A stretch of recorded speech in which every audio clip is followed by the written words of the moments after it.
महेश परिवारातर्फे रामलल्लाच्या भव्य कलश यात्रा आणि मिरवणुकीचे आयोजन।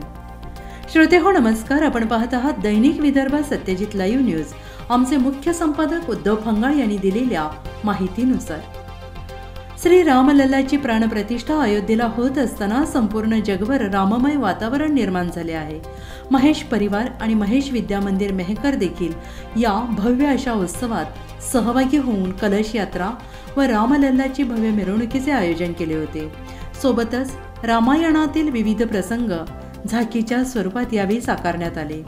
रामलल्लाच्या भव्य मिरवणुकीचे वैशिष्ट्य म्हणजे या मिरवणुकीत मेहकरमधील अनेक गणमान्य व्यक्ती, विद्यार्थी, पालक, शाळेतील शिक्षक, कर्मचारी वर्ग आणि महेश परिवाराचे अध्यक्ष डॉक्टर सुभाष लोहिया, उदय सोनी, दीपक मवाळ, सीताराम ठोकळ, महेश विद्या मंदिरचे प्राचार्य, ज्योती मंत्री व संपूर्ण महेश परिवाराचे सदस्य या शोभायात्रा सहभागी झाले होते। या कार्यक्रमाला यशस्वी करण्यासाठी महेश विद्या मंदिरच्या प्राचार्य सौ ज्योती मंत्री, उपप्राचार्य काशीनाथ गायकवाड, ज्येष्ठ शिक्षक अश्विन हाडेसर, समीर सावजी, शिक्षक नीरज गायकवाड, दीपक रसाळ, मनीष इंगळे, महेश शिंगणे, शिक्षिका सौ सविता जोशी, श्रीमती मोर्शीकर, सौ अनघा धोंडगे, सौ शिल्पा चुनडे, सौ भाग्यश्री सुनाट, त्याचबरोबर सौ अनघा धोंगडे, त्या महेश विद्या मंदिरचे सर्व शिक्षक आणि कर्मचारी यांनी भरीव योगदान दिले।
तुमचं काय